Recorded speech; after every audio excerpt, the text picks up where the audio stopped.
So, hello everyone, welcome to our fresh and amazing new podcast interview with again Delhi Police Officer, real Dabangg officer मैं कहूँगा कि ये एक real hero है। और आप लोगों के माइंड में जो चीज़ चलती है ना कि हाँ रियल लाइफ जो हम देखते हैं, लाइक सलमान खान को देख लिया या जो मतलब दबंग सिंघम को हम देखते हैं, तो ये रियल लाइफ है। तो आज मैं इनसे आपको रूबरू कराने वाला हूँ। तो वेलकम सर, स्वागत है आपका हमारे चैनल पर। Thank you brother. मैं आपसे सर एक छोटी सी रिक्वेस्ट करना चाहूँगा, आप एक अपना शॉर्ट इंट्रोडक्शन प्लीज दे दीजिए। Hello everyone, myself Deepak Sharma, ASP Tihar jail, and apart from this I am into professional body building and in acting also. Thank you so much sir. आप कुछ सर के बारे में जानने की वो करते हैं हम कि हाँ कि सर की क्या जर्नी रही है अभी तक, और सबसे मेन हमारा करियर को लेके चैनल है। तो सर मैं आपसे पहला क्वेश्चन ये करना चाहूँगा कि जितना मैंने रिसर्च किया अभी तक, दिल्ली पुलिस और जेल सिक्योरिटी इज़ डिफरेंट बोला जाता है। और मतलब जेल एज अ जेलर कोई कैसे बन सकता है, काफ़ी यूथ आपको देखता है, तो जेल सिक्योरिटी में कैसे जा सकते हैं, क्या उसका क्या पढ़ाई चाहिए, क्या चीज़? देखिए, जो जेल सर्विसेज हैं ये अलग कैडर पोस्ट है और सभी स्टेट्स में ये PCS जॉब है। आप PCS के थ्रू इसमें जा सकते हैं। दिल्ली की अगर मैं बात करूं तो दिल्ली में DSSSB बोर्ड जो है उससे सिलेक्शन होने के बाद आपका असिस्टेंट जेल सुपरिटेंडेंट के पद पे चयन होता है और अपने आप में बहुत रिस्पेक्टेबल जॉब है। सोशल सर्विस भी है, सेल्फ ग्रूमिंग भी है। आप अपना नाम रोशन कर सकते हैं, परिवार का कर सकते हैं और सोसाइटी को आप आगे बढ़ा सकते हैं। ओके, सो सर इस चीज़ के लिए क्या क्राइटेरिया रहता है, क्या क्वालिफिकेशन चाहिए होता है, कितना पढ़ा लिखा होना चाहिए एक पर्सन? देखिए, ये सब ग्रुप B की पोस्ट है, तो इसके लिए ग्रेजुएशन आपको रहेगा। आपका फिजिकल एंड्योरेंस टेस्ट रहता है। Okay okay. और उसके बाद आपका इंटरव्यू रहता है। ओके, सो सर अब हम अपार्ट फ्रॉम दिस आपने एजुकेशन के बारे में बता दिया, तो अब आ जाते हैं हम आपकी जॉब लाइफ के ऊपर।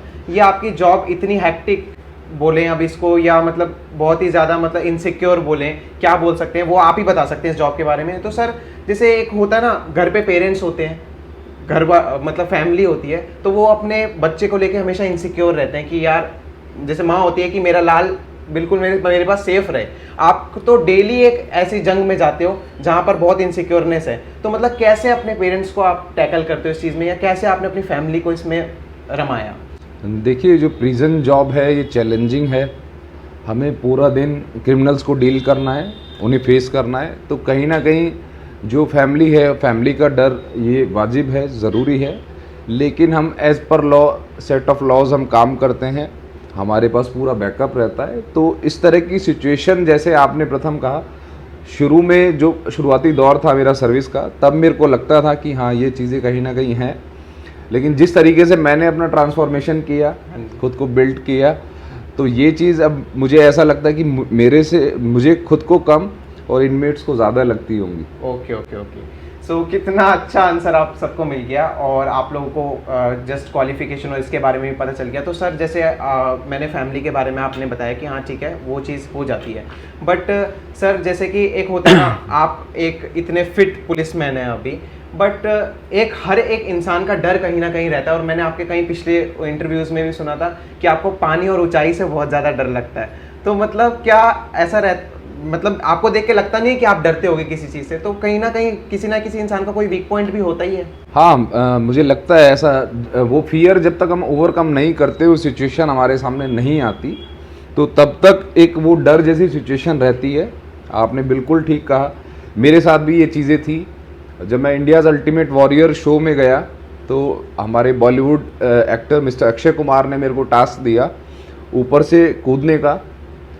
तो वो जो टास्क था, उससे मेरा जो हाइट ऑफ फियर्स था वो कम हुआ।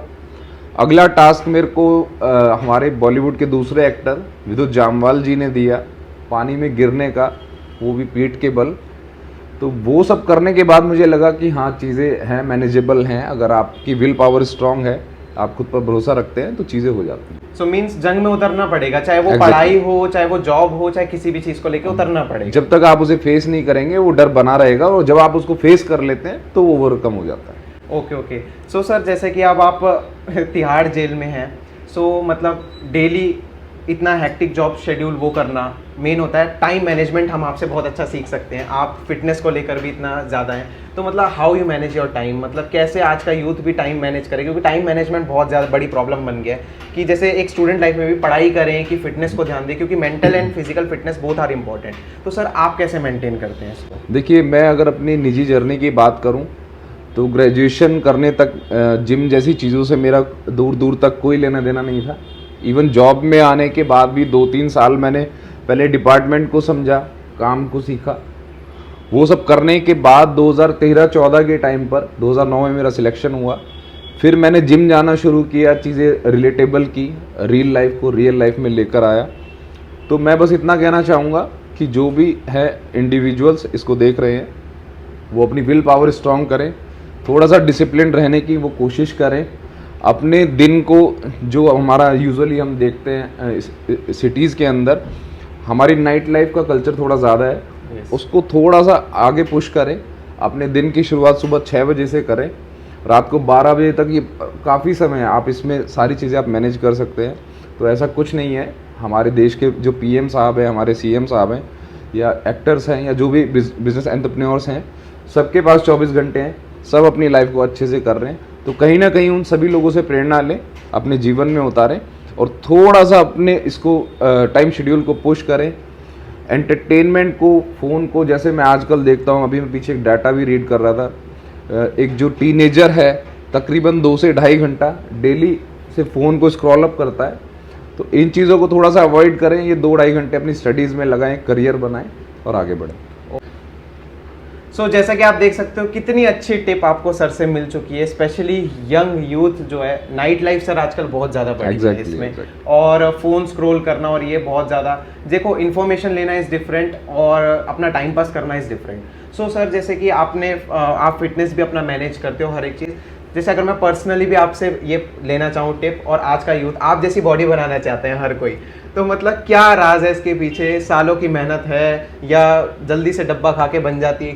क्या चीज़ है, थोड़ा एक्सप्लेन करेंगे, क्योंकि आज का यूथ डब्बे के पीछे बहुत ज़्यादा भाग रहा है, उसके बारे में क्या बोलेंगे? देखिए, ये एक तपस्या है, एक आपका लाइफ स्टाइल है।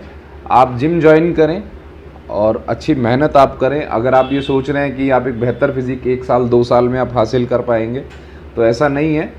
शॉर्ट टर्म चीज़ों की तरफ ना जाएं। स्टेरॉइड्स का यूज़ करना, सप्लीमेंट्स का यूज़ करना वो गलत है, बैंड है, पनिशेबल भी है। तो आप उन चीज़ों को यूज़ ना करें, रेगुलरिटी को जिम में लेकर आएँ, साथ के साथ अपना डिसिप्लिन आप मेंटेन करें। ऐसा नहीं है कि अगर आप जिम जा रहे हैं सिर्फ जिम जाने से आपका एक फिजिक बन जाएगा। जिम के साथ आपकी डाइट, आपका रेस्ट, आपका मेंटल बैलेंस, ये सारी चीज़ें इंटरकनेक्टेड है। सब पर ध्यान रखें, बैलेंस रखें, और मुझे लगता है कि एक अच्छा फिजिक पाने में 2 से 3 साल का समय आराम से जाता है। ओके। और फिर आपकी फिटनेस डिज़ाइन के ऊपर है कि आप इसको कहाँ तक लेना चाहते हैं। आप प्रोफेशनल जाना चाहते हैं या फिट रहना चाहते हैं, वो पर्सन टू पर्सन वैरी करता है। ओके। सो सर आप जंक फूड के बारे में क्या सोचते हैं? जंक फूड एक तरह से अभी जैसे हमने कोरोना पैंडेमिक में देखा, लोग इतने हेल्थ कॉन्शियस हुए, तो जंक फूड उतना तक ठीक है जो मुझे लगता है कि हाँ, आप कभी 10 दिन, 15 दिन, 20 दिन में आप अगर चीट मील ले रहे हैं, समझ में आता है। अदर इसको डेली हैबिट ना बनाएं। आजकल यूजुअली हम देखते हैं कि ये जो ऑनलाइन हम ऑर्डर करते हैं जोमेटो से, स्विगी से, इन चीज़ों से बचें, हेल्दी डाइट रखें। इस पेंडेमिक में इतने लॉस हमें देखने को मिले, तो अपनी हेल्थ से आप प्यार करें, अपने शरीर से आप प्यार करें और अपने जीवन को आगे बढ़ाएं। सो कितनी अच्छी टिप आज के यूथ को सर ने दी है। सो सर एक जो सबसे मेन क्वेश्चन मैं आपसे ये पूछना चाहूँगा कि आप अपने ऑफिस जाते हो डेली, मतलब जेल जाते हो आप जब भी, तो आपके माइंड में जब पता चलता है आपको एक नया कैदी कोई आने वाला है का, आपके माइंड में क्या चल रहा होता है उस टाइम? क्या आप रन करते हो कि मेरे को उसको कैसे टैकल करना है जाके, या मेरे को अपना कैसे नेचर रखना है उसके सामने? कुछ आपके माइंड में चल रहा होता है? आपकी प्री प्लानिंग रहती है कुछ? नहीं, ऐसी कोई प्री प्लानिंग नहीं रहती।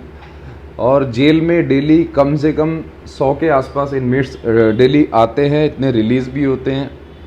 वैराइटीज़ ऑफ क्राइम्स अब तक जितनी मैक्सिमम हो सकती हैं मैं देख चुका हूँ। रिश्तों में किस तरह क्राइम होता है, पड़ोसियों में किस तरह से क्राइम होता है, सोसाइटी में क्या होता है, रोड रेज क्या होता है, अफेयर्स के अंदर क्या होता है। तो ये सारी वैराइटीज़ हमारे दिमाग में ऑलरेडी घूम चुकी हैं ऑलरेडी अच्छे से। तो ऐसा कुछ नहीं है कि हमें कोई स्पेसिफिक स्ट्रेटेजी बनानी होती हो, लेकिन हाँ कुछ हार्डकोर क्रिमिनल्स हैं वो जब कभी हमारी कस्टडी में आते हैं, जैसे अभी हाल ही में लॉरेंस बिश्नोई, तो इस टाइम पर हमें एक प्लान आउट करना होता है चीज़ों को और हम एग्जीक्यूट करते हैं। ओके। सो सर जैसे कि आपने अपना इस चीज़ का बता दिया कि आपके माइंड में सब प्री प्लान नहीं रहता, सेम ये है कि हम जब सिचुएशन फेस करते हैं तब भी हमारे दिमाग में चलता रहता है वो चीज़ें। देखिए, एक्सपेरिमेंट और एक्सपीरियंस दोनों अलग चीज़ें हैं। तो अब इतनी लंबी सर्विस होने के बाद मैं कह सकता हूँ कि वी आर एक्सपीरियंस्ड, और एक्सपेरिमेंट वाली कहीं बात ही नहीं है। हाँ जी। तो ये सब चीज़ें अब रूटीन वर्क है, चलता रहता है। सो सर एक मैं आपसे जस्ट ऐसे ही रैंडम क्वेश्चन लेना चाहूँगा कि आजकल आपने देखा होगा जैसे रैंडमली गलियों में लड़ाइयाँ हो जाती हैं आपस में पड़ोसियों की, तो आपसे तो सर कोई लड़ाई नहीं करता होगा, कोई पड़ोसी लड़ने से ही डरते होंगे, आपसे लड़ाइयाँ होती है कभी पड़ोसियों की? नहीं, ऐसा नहीं है। जो मेरा पड़ोस में जो माहौल है मेरा खुद का, मैं काफ़ी ज़्यादा सपोर्टिव रहता हूँ और लोगों का प्यार मिलता है। पीछे अभी जब निर्भया केस की फांसी हाँ जी पे मेरे को असाइन किया गया, तो वो मेरा मोहल्ला पड़ोस परिवार ही था, जिन लोगों ने जब मैं फांसी की प्रक्रिया को पूरी करके घर लौटा तो मुझे बिल्कुल आप लिटरली आप कह सकते हैं कि गोदी में बिठाया।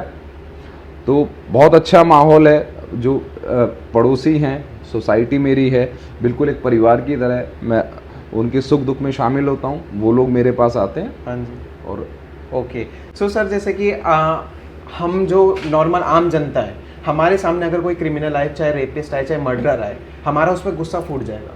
आप अपना एंगर कैसे कंट्रोल करते हो? आप तो डेली ऐसे क्रिमिनल्स है, आपका मन नहीं करता कि इसको मैं यहीं सुधार दूँ? हाँ बिल्कुल, शुरू में ये चीज़ें कहीं ना कहीं इफ़ेक्ट करती थी। जब बिल्कुल हम नए थे सर्विस में, तो लगता था देखकर जो उनका क्राइम है उसकी वैरायटी को देखकर कि ये ऐसी चीज़ें भी सोसाइटी में हैं या इस तरह से भी लोग सोचते हैं। लेकिन हम कहीं ना कहीं बंधे हैं, कुछ जिम्मेदारियां हैं, कानून के अकॉर्डिंगली हम उन चीज़ों को हैंडल करते हैं। तो एज़ पर रूल हमें जो परमिसिबल है उतना तक हम रहते हैं और पर्सनली कभी उन चीज़ों को अपने ऊपर हावी नहीं होने देते। मतलब आप अपना सेल्फ कंट्रोल बहुत ज़्यादा रखते हैं इस चीज़ में। तो सर आप मतलब किस टाइप के नेचर के हैं? आपको गुस्सा बहुत ज़्यादा आता है, मतलब जिस हिसाब से आपकी फिजिक है? नहीं, ऐसा नहीं है। जब गुस्सा अगर मेरे को आता भी है तो जैसा मैंने बताया, मैं डेली तकरीबन 2 घंटा वर्कआउट करता हूँ, तो मेरा जो एग्रेशन है वो सारा मेरा जिम के अंदर निकल जाता है और मैं बहुत अच्छे से अपना रूटीन फॉलो करूँ। ओके। सो सर जैसे कि जो मेन चीज़ है कि आज के यूथ में ये प्रॉब्लम है कि मतलब फेलियर हो जाए अगर किसी चीज़ के लिए तो हार मान जाना, बैक स्टेप ले लेना अपना।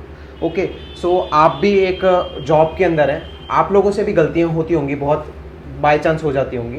आप लोगों को भी सीनियर ऑफिसर से आपको डांट पड़ती होगी, जैसे हमें पेरेंट्स से पड़ती है और ये टीचर से पड़ती है। तो मतलब इस चीज़ को आप कैसे लेते हो? देखिए, गलती होना और उसको गलती को दोहराना दोनों अलग चीज़ें हैं। अनइंटेंशनली अगर आप काम कर रहे हैं, आपसे गलती होती है तो आप उससे कुछ सीखें, आगे बढ़ें। फेलियर की अगर मैं बात करूं इन टर्म्स ऑफ करियर, तो जो मेरा शुरुआती दौर रहा जब मैंने इस जॉब को ज्वाइन किया, उससे पहले मैंने 2 साल तकरीबन मैंने तैयारी की। तो एक समय शुरू का ऐसा भी था 2-3-4 महीने का कि मैं एग्ज़ाम देता था और मेरा एग्ज़ाम रह जाता था।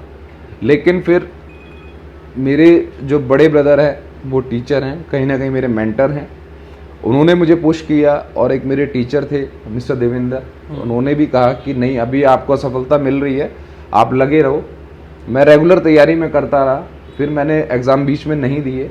और तकरीबन 1-1.5 साल बाद जब मैंने एग्ज़ाम्स देने स्टार्ट किए तो एक साथ मेरा 6 नौकरियों में सिलेक्शन हुआ। ओके। सो सर आपने पहले से ही बना रखा था कि मेरे को जेल सिक्योरिटी में जाना है? नहीं, ऐसा कुछ नहीं था। लेकिन जिस टाइम पर मेरा इसमें सिलेक्शन हुआ, ये सबसे हायर पोस्ट थी मेरे को जो मिली थी। और इसके अलावा यूपीएससी असिस्टेंट कमांडेंट मेरा हुआ। लेकिन पैन इंडिया लाइबिलिटी उसके अंदर थी, एयरफोर्स के अंदर पैन इंडिया लाइबिलिटी थी, केवीएस टीचर में पैन इंडिया लाइबिलिटी थी। तो मेरा दिल्ली बेस है, दिल्ली बॉर्न बॉटअप है, तो सबसे अच्छा मेरे को लगा कि हाँ, मैं एक स्टेशन पे रह के अपनी लाइफ को आगे बढ़ा सकूँ।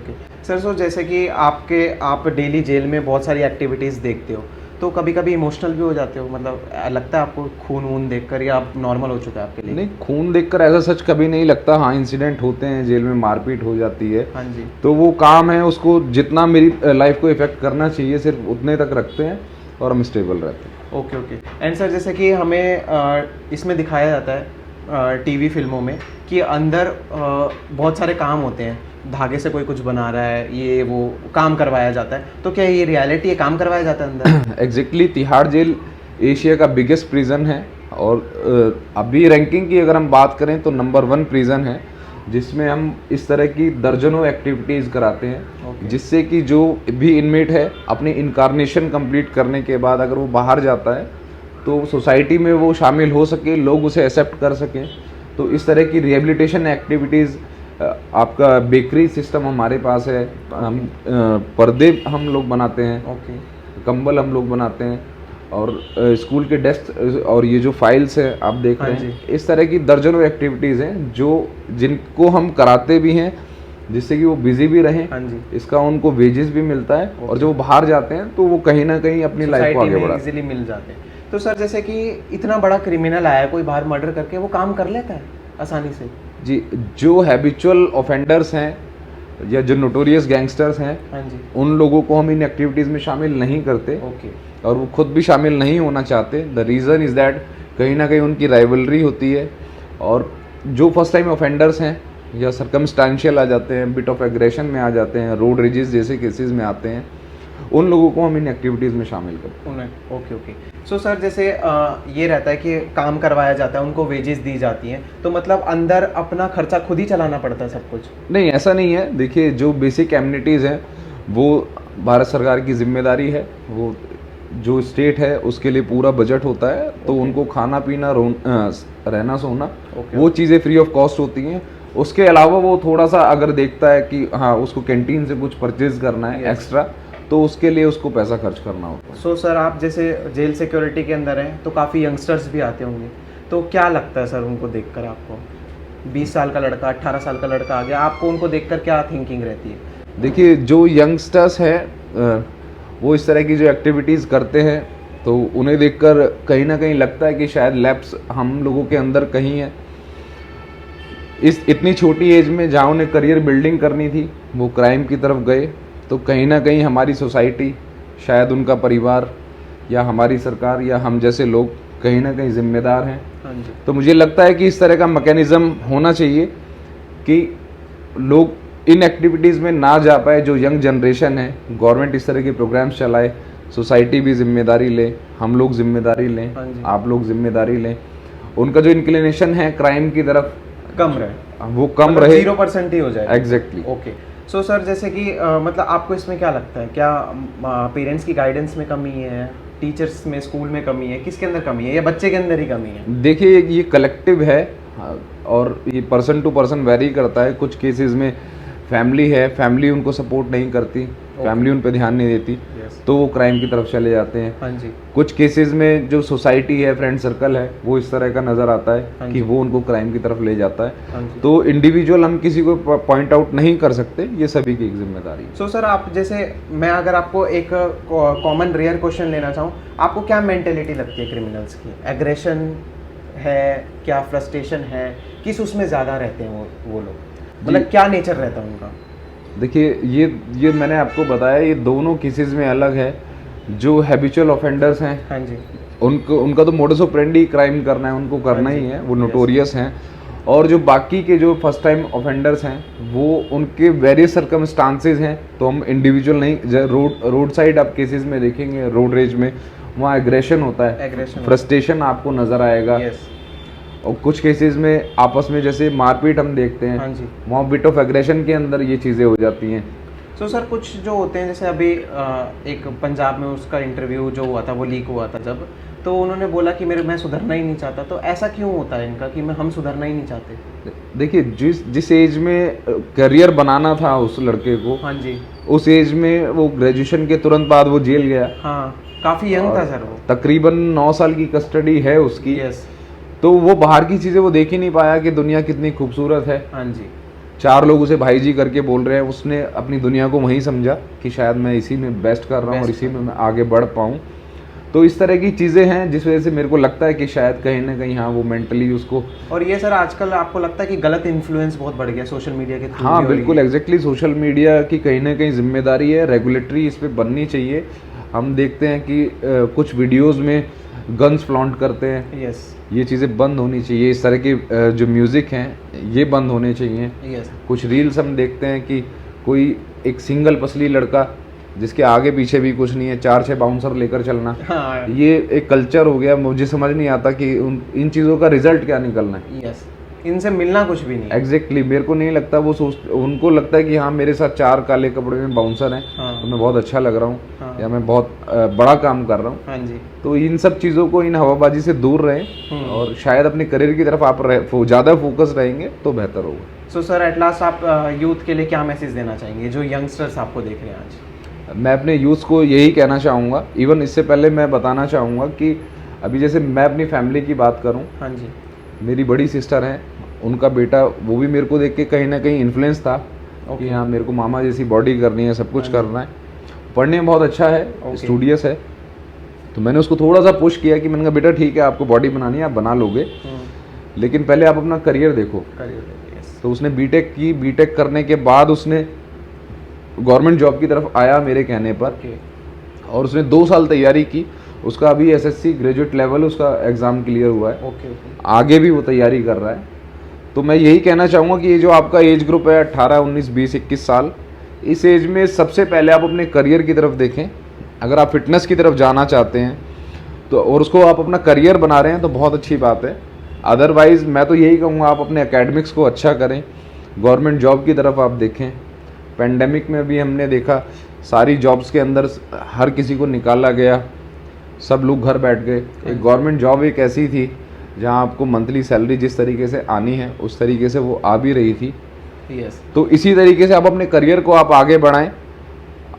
जब आप अपनी लाइफ में कुछ आप अचीव कर जाएंगे, उसके बाद अपनी हॉबीज़ को आप आगे बढ़ा सकते हैं।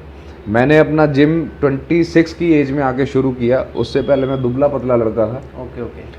तो पहले अपना आप करियर आप बना लेंगे, आप खुद कमाएंगे, खुद खर्चा करेंगे, उन चीज़ों का एक टेस्ट भी आप अलग निकल के आएगा और आप अच्छे से कर भी पाएंगे। सर, ये जो मैं लास्ट में एक चीज़ और ऐड करना चाहूँगा, अभी आपने बाउंसर्स वाली बात की, दुबला पतला लड़का बाउंसर्स लेके चल रहा है। आजकल बहुत रील्स ऐसी चलती हैं, अपने आप को बदमाश समझते हैं ऐसे ही करके। तो क्या कहना चाहोगे बदमाशी के लिए? आजकल आप भी बहुत रील्स देखते होगे सोशल मीडिया पे, जिस हिसाब से आप भी एक्टिव रहते हैं, तो क्या कहना चाहोगे आप इस पर? ये जो बदमाशी की दुनिया है बिल्कुल एकदम ज़ीरो है। मैंने जो बड़े बड़े बदमाश आप सोशल मीडिया पे आप नाम देखते हैं, ये मैंने जेल के अंदर कोना पकड़ के रोते हुए देखे हैं।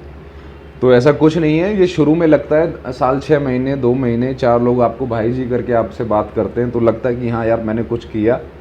तो अंदर से बिल्कुल खोखली दुनिया है, आपस का डर लगा रहता है, कोई मुझे मार देगा या मैं किसी को मार दूंगा। लाइफ बहुत शॉर्ट हो जाती है। एग्जैक्टली। तो लाइफ आपकी बहुत अच्छी है, खूबसूरत है। आप अपनी ज़िंदगी से आप प्यार करें, अपने शरीर से प्यार करें, इन नेगेटिव चीज़ों को अपनी लाइफ में ना लाएं और आप आगे बढ़ते हैं। ये नेगेटिव पे एक क्वेश्चन और आ गया सर मेरे माइंड में कि सर आप डेली नेगेटिव जगह जाते हो, डेली वो नेगेटिव ही है, एक तरह से नेगेटिव प्लेस ही है, तो कैसे अपने आप को पॉजिटिव रखते हो? डेली ये सब देखना, रोना धोना, कोई आ रहा है कोई जा रहा है, तो फिर कैसे आप अपने आप को पॉजिटिव? देखिए वो सिर्फ मेरा एक वर्क प्लेस है। ओके। 8 घंटे 10 घंटे 12 घंटे मुझे उस एनवायरनमेंट में रहना होता है। हाँ जी। उसके अलावा जो मेरी बाहर की दुनिया मेरी बहुत अच्छी है। मैं जिम जाना पसंद करता हूँ, मैं ड्राइविंग करता हूँ, मेरा सर्कल बहुत अच्छा है, हाँ जी। फैमिली मेरी बहुत अच्छी है। तो शुरू में तो ये चीज़ें मैं कहूँगा हाँ कहीं ना कहीं इफेक्ट करती थी। हाँ जी। हमारी ज़ुबान भी एक टाइम पर अजीब सी हो गई थी, गंदी हो गई थी। लेकिन अब जैसे जैसे मैच्योरिटी लेवल हमारा बढ़ता रहा तो हमने चीज़ों को बैलेंस किया। हाँ जी। जो ऑफिस लाइफ है वो ऑफिस तक है, पर्सनल लाइफ है पर्सनल है। ओके।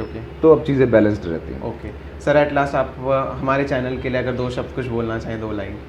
देखिए, प्रथम मैं आपके चैनल से अपील करना चाहूँगा कि आप इसी तरह का एक अच्छा कंटेंट आप अपने चैनल पे डालते रहें, जो कहीं ना कहीं एक एंटरटेनमेंट भी करे और जो करियर बिल्डिंग भी करे। ये फालतू की चीज़ें, फालतू की रील्स हम सोशल मीडिया पे देखते हैं, फालतू के इंटरव्यूज़ हम देखते हैं, आजकल प्रैंक वीडियोज़ काफ़ी देखने को मिल रहे हैं। तो जो 15, 16, 17 साल का बच्चा है, ये कहीं ना कहीं उनसे इन्फ्लुएंस भी होता है। हाँ जी। हाँ, तो उससे बेटर है इस तरह का कंटेंट मार्केट में जितना वाइड स्प्रेड होगा, हाँ जी, उतना लोग कहीं ना कहीं उनके जो मेंटालिटी है, जो करियर है, उसकी तरफ उनका फोकस जाएगा।